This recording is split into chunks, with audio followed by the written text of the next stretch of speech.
Good morning, welcome to Breakfast with Naga Marchetti and Charlie State. Our headlines today: 1 day left to secure a trade deal. Talks will resume in Brussels, with both sides warning they're unlikely to reach a post-Brexit agreement by tomorrow's deadline.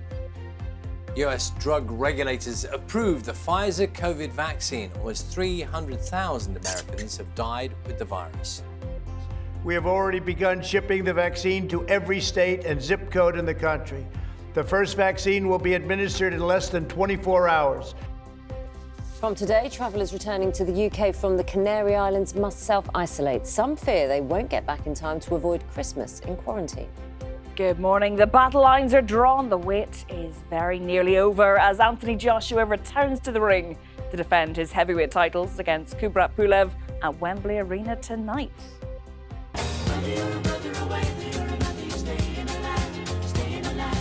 It's more than 40 years since the Bee Gees had 7 US #1 singles in just 1 year. Now, the last surviving member, Barry Gibb, lifts the lid on life as a disco king.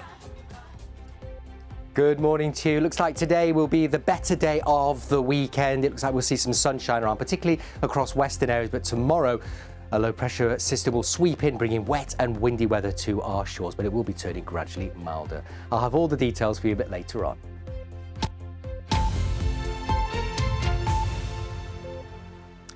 Good morning. Our main story this morning: Boris Johnson has chaired a meeting to check the UK is prepared for a no-deal Brexit, as the trade negotiations with the EU, which are currently stuck in stalemate, are expected to end tomorrow. The Ministry of Defence has also confirmed that 4 Royal Navy ships are on standby to protect British fishing waters if no agreement is in place when the transition period ends on December the 31st. Here's more from our political correspondent, Jonathan Blake. In Downing Street yesterday, the Prime Minister chaired what's been described as a stocktake on the UK's readiness to end its relationship with the EU without a trade deal. Visiting a manufacturing plant in Northumberland, he said while it's not the outcome he had wanted, Britain would be prepared. It's looking, very, very likely that we'll have to go for a solution that I think would be wonderful for the UK. We'd be able to do exactly what we want from January the 1st. Obviously, it would be different from what we'd set out to achieve, but I've no doubt that this country can get ready and, as I say, come out on world trade terms. 4 Royal Navy patrol boats will be ready to protect UK fishing waters, it was confirmed last night, as part of what the Ministry of Defence said was extensive preparation for a range of scenarios at the end of the transition period. In Brussels, the EU rejected Boris Johnson's attempt to meet key leaders individually to try to make progress. While some member states sound more worried than others about a no-deal outcome, they are united in their approach. This is not to say that we would require the UK to follow us every time we decide to raise our level of ambition, for example, in the environmental field. They would remain free, sovereign, if you wish, to decide what they want to do. Plans to manage traffic queues are being tested this weekend, one of many possible consequences whether or not a free trade agreement is reached. But still, so much is uncertain, with less than 3 weeks to go. Jonathan Blake, BBC News. The US Food and Drug Administration has authorised the Pfizer-BioNTech coronavirus vaccine for emergency use. The agency had come under intense pressure from the Trump administration to approve the vaccine's use, and President Trump said the first vaccinations will take place in less than 24 hours. Here's more from our Washington correspondent, Nomia Iqbal. This emergency authorisation has taken a bit of time. The FDA has approved the vaccine after being advised to do so by an outside advisory group of independent medical experts. They had analysed the effectiveness of the vaccine. They'd also looked at the potential side effects, including those reports of 2 British patients who had allergic reactions after receiving the Pfizer jab. And after the recommendation came this intense political pressure by President Trump. He had called the FDA a big, old, slow turtle. He was demanding that they approve the vaccine. He had this to say once that green light came. The first vaccine will be administered in less than 24 hours. The governors decide where the vaccines will go in their state and who will get them first. We want our senior citizens, healthcare workers, and first responders to be first in line. I promised that we would produce a vaccine in record time before the end of the year. They said it couldn't be done, but with today's announcement, we have now achieved that goal. There is pressure for protection because the pandemic is surging here. On Wednesday, in one day alone, there were more than 3,000 deaths. And Mr. Trump is keen to turn those headlines away from Americans dying to Americans being vaccinated as he leaves the White House. And we will now see what will be the largest vaccination campaign in US history. People who are over 16 will receive the jab. Health workers and the elderly living in nursing homes will be the first to receive the vaccination. Those with severe allergic reactions are recommended not to take the vaccine. But the US is also waiting for approval on another vaccine made by the company Moderna, and that's expected to go through the same robust approval processes next week. Anyone arriving into the UK from the Canary Islands must now self-isolate. The new rules came into force at 4 o'clock this morning after the islands were removed from the travel corridor list because of a rise in COVID cases. But the isolation period is being cut from 14 to 10 days, as John McManus now reports. With December temperatures in the low 20s, life is still a beach on the Canary Islands. But for holidaymakers returning from there to the UK from 4 a.m. this morning, the welcome home is going to be a bit chillier. They'll have to go into quarantine after the Canaries were removed from the UK's travel corridors list because of rising infections there. Tour operator TUI says it has around 5,000 UK customers on the islands. Many will have been unable to change their plans to beat the deadline. There is some good news, though. The time spent in isolation for those returning from high-risk areas will be cut from 14 days to 10. The relaxation also applies to those who've been in contact with virus carriers. The change has already started in Wales. The rest of the UK follows on Monday. Wales is facing a serious challenge, though. With more than 1,900 people in hospital with the virus, there's been a warning that another lockdown may be imposed after Christmas if current restrictions, which include school lessons moving online from Monday, fail to work.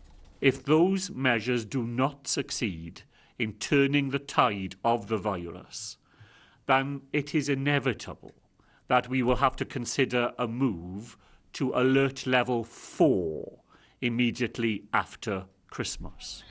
In parts of London and the South East, cases are also rising, particularly among secondary school-aged children. Past experience shows this can precede a jump in infections for older age groups. Elsewhere in England, 67 local authorities which are under the highest Tier 3 rules have been given the green light from the government to offer rapid result testing programmes to help them cut transmission rates. Ministers say the move follows a successful trial in Liverpool. But there are concerns over the tests after preliminary data from the city showed they had missed 51% of COVID cases. The government, though, insists the tests are reliable and can help quickly detect the virus in those who don't have symptoms. John McManus, BBC News. The US Supreme Court has rejected a bid to overturn the presidential election results in 4 key states. The lawsuit, filed by the state of Texas and backed by President Trump, sought to throw out Joe Biden's victories in Georgia, Michigan, Pennsylvania and Wisconsin. The Supreme Court ruled that Texas had no legal standing to bring the case. World leaders will set out their plans for cutting greenhouse gas emissions at a virtual summit today, which is being co-hosted by the UK. Now, ahead of the summit, which takes place on the 5th anniversary of the Paris Climate Agreement, the UK government announced it would cut taxpayer funding for fossil fuel projects abroad. More than 70 world leaders from countries including China, India and France will take part. The Duke and Duchess of Cambridge have had their first red carpet engagement with all 3 of their children. So they took Prince George, Princess Charlotte, Prince Louis to the London Palladium Theatre. And they watched a special pantomime starring Julian Clary and Elaine Page.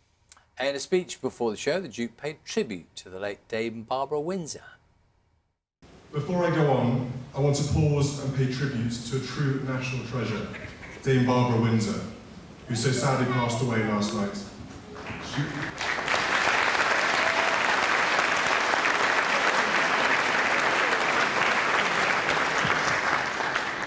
She was an absolute giant of the entertainment world, and of course a legend on pantomime stages across the country, including here at the London Palladium.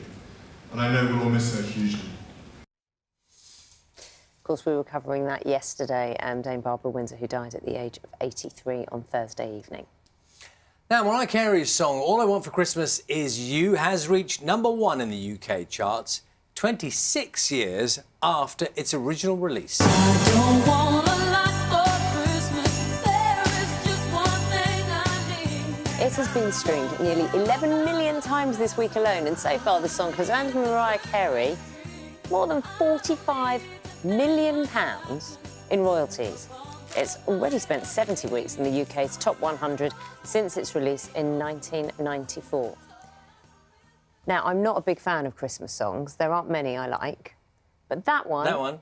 Yeah, it does. It's not my favourite, but it cheers me up. But why do you think now it's got back to #1? Why now? Why 26 years People after? are desperate for some joy. And it's just It's good, been a so... miserable year. So Christmas has come early. You know, people have been putting up their decorations early, haven't they? And, like, you know, getting into the festive spirit. And that is a joyful song, I think. We lop off this image here, we just lop the top off the Christmas tree, Yeah, but it doesn't don't have we? a proper... We don't quite see the top. It doesn't have a proper I'm top. aware of that. Does it not? It comes to a halt, does it? In the wide shot, you can see it in the wide image of the studio. I think I'm going to get told off for criticising our tree now. Never mind. We're going to have a look at the papers on this Saturday morning for you right now. So let's start with the Times. Brexit and the looming trade deadline feature in many of the morning papers this morning. The Times reports the Royal Navy will be given extra powers to patrol British waters in the event of a no-deal Brexit. The picture I think you can see there is that royal visit to Panto. The Guardian's carrying a warning from scientists about the risk of spreading coronavirus over the festive period. The quote, rethink your Christmas, that's the message there. And, of course, one day on from the news, many of the papers carried tributes to the actress Dame Barbara Windsor, whose death was announced yesterday. The Mirror carrying a plea to the government from her widow, Scott Mitchell, to fund better dementia care. Do it for Babs is the headline there. And this picture, you saw it earlier, features in many of the papers. We reported, of course, the Duke and Duchess of Cambridge and their 3 children enjoying their first royal engagement together as a family, attending that special pantomime to thank key workers for their efforts this year.